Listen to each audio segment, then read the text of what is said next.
the joy of working in the sector and doing what I do. I love what I do. I don't do it for money. I know that the people that it's going to help, the lives that it changes, even being on YouTube, like the lives that it's changing, the people that reach out to me, or the people that don't even reach out to me, or that my videos are helping. Money can never award that. Like money can never be rewarded with that. It's, you know, to see someone's life change, because I know that the help that other people have given me for my life to change. I know how people have love on me and care for me in many different ways throughout my life. And so for me, it's nothing to do with that. The reward is seeing other people's life change, like and you know, that's amazing for me. What's up, beautiful people? It's your girl Fran. Welcome back to my channel. I'm back again with another video for you, and today I'm going to be talking about what's it like working for a charity in the immigration sector, working with migrants, asylum seekers. What are the disadvantages and benefits of working in the sector? So let's get right into this video. But before we do, make sure you like, comment and subscribe. Don't forget to hit that subscribe button so that more people can see more of these videos. And obviously, if you enjoy it, I want you to come back and watch more. So let's start off with how I got into the sector.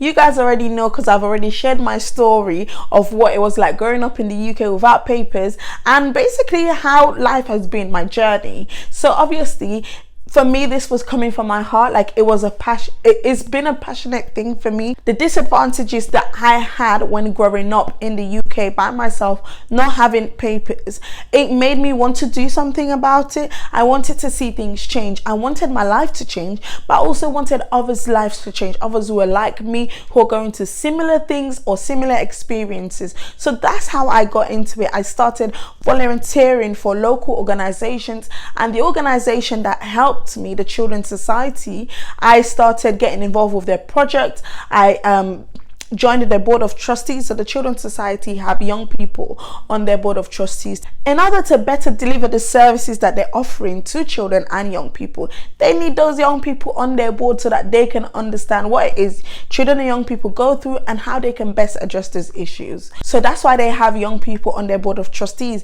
I think there might be other charities as well, but I'm not too sure. And you know, I started going to Parliament, speaking about my experiences and how the Children's Society was helping me, or had helped me up to that stage. I was getting involved obviously in my community as well, the local church I was attending. I was getting involved with the youth group, helping other children and other young people as well in similar situation. I was meeting other people in other organizations. I met someone called Carlos Saavedra, who's from the US, and he was very much involved in the movement in the US called the Dream Act. So the Dream Act that was established in the US, he was very much involved with that. I met with him, and my network just started growing. The more it started growing, the more I wanted to do more. The more I kept on meeting more people who were like me, and they wanted things to change, and more people who were going through the same experiences, and the drive for change just kept on building and building and building. And that's how I got into it. As I've already said, when I finished uni, it took me 5 years before I was able to get a career role in what I'm doing. So during that time, I'd still been volunteering, I'd still been doing work. So I'd been doing voluntary work in the sector for, I think, for the past 10-11 years, and my network has just been growing. I've written a report, you know, there's so many things that I've done. And obviously, when I was at uni, when I was really like, I want to do this, because obviously I want to help other people who are like me. I want to help other young people who might not be as bold as me, who might not be able to go out there and push through, who might not be able to speak for themselves in terms of what they're going through and the things that they want to see change. And so, yeah, that's how I got into it. Now, let's talk about my job. So my job at the moment is I'm a youth participation and policy officer for a local charity called South London Refugee Association, and I've been there almost a year now, and I work with young people, young asylum seekers, migrants, refugees. And honestly, the projects that I'm working on, I think I've mentioned it previously, it is going so well. I believe it's going so well. Even in this last 9 months, I've been able to learn so much from my colleagues, being able to even build my network even further, meet people who I'd worked with before in past. Like, oh, it's been so good when like I'm in meetings and I see people whom I worked with in years ago, and they're like, oh my gosh, it's so good to see you and the organization that you're with and to see what you're doing. So for me, it's been a journey, but I'm so pleased with where I am. I'm so pleased with the organization that I work with and my colleagues and just the sector as a whole. I'm so pleased with the changes that I'm able to see. Like, we belong, working on the 10-year routes for the past however many years, for a long time, and actually seeing something change now. Honestly, it's been great. It's been amazing. So what's it like working in this sector? For me, it is rewarding. It's a rewarding thing because not only am I able to help others in bettering their lives, I'm also able to have an impact in the law changing. I'm able to have an impact to help others on a wider scale of things, and even myself. Like, there's so many things I'm able to learn, and I'm able to grow. I'm able to build my network. And the reward is when you see a young person that you'd been working with for years, and then you see they get their stay, they get their documents, they're able to go on to further education, they're able to go on to work full-time and just build their lives. That is so rewarding. And I know for even me, the caseworkers that were working with me, honestly, when they hear of my story, when they see me and what I've done and achieved, they are so happy. And I know that fulfillment now of what it's like. Also, another thing is, me personally, I'm able to benefit. Like, before, obviously I would need a solicitor if I'm making applications and whatnot, but now, because I work with solicitors who are my colleagues, I can, if I had any issues in terms of my documents on my stay, I can go and ask them, oh, how is it best for me to go about doing this? How can I best get this result? Like, it obviously, like, I don't know, it just makes it so much easier, like being able to get advice from my colleagues without having to pay. Because before, paying for a solicitor, it was a lot of money, and now I can't even afford it. But not even the affordability, just being able to have that, like, I can go to my colleagues and ask them and they can help. That is obviously very much rewarding for me. With every job, as you know, there are advantages and disadvantages of working in that job or in that sector. One of the disadvantages of working, maybe with young asylum seekers, migrants, or in the sector, is that it's not a financially rewarding job. So you don't get paid huge amounts of money as in some other careers where people are earning maybe double my salary. But for me, it was never about money. Getting into this work, getting into this job, doing what I do, it's never ever been about money. My reward is never money. I'm happy. I'm genuinely happy in my role, genuinely happy in my job, and genuinely happy to be able to make change.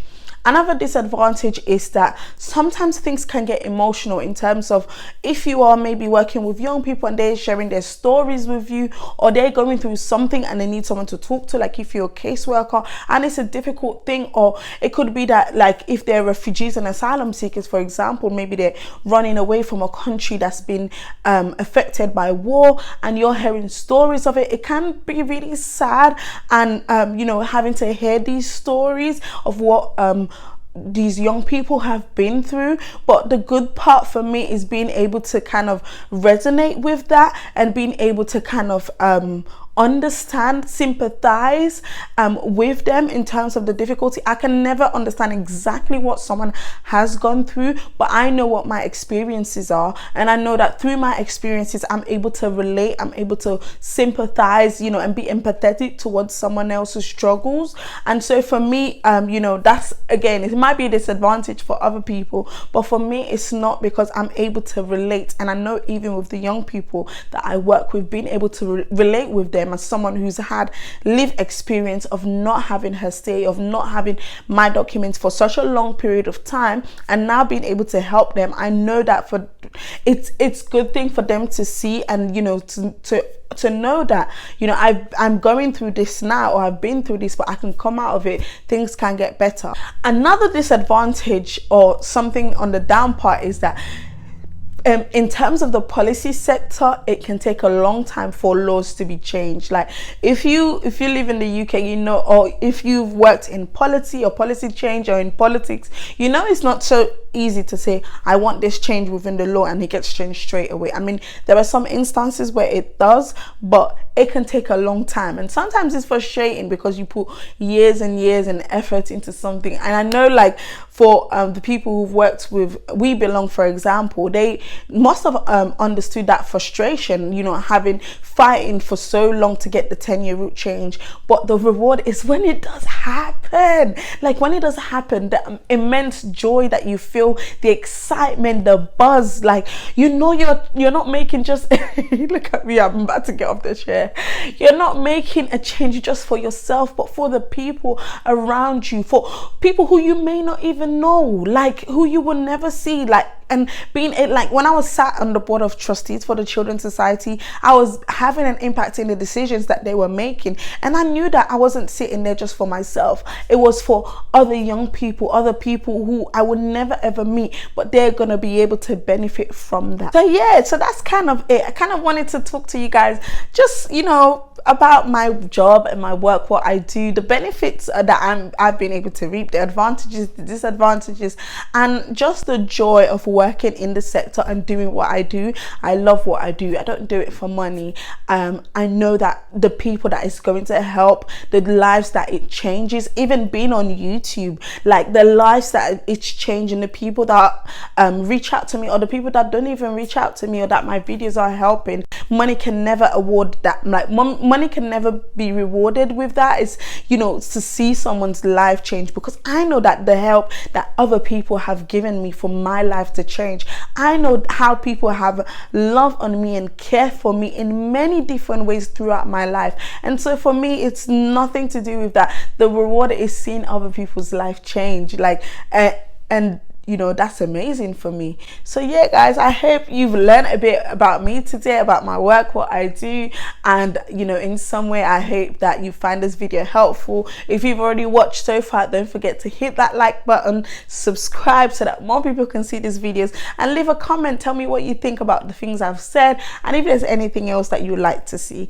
Take care, guys, and I'll see you again soon. Bye.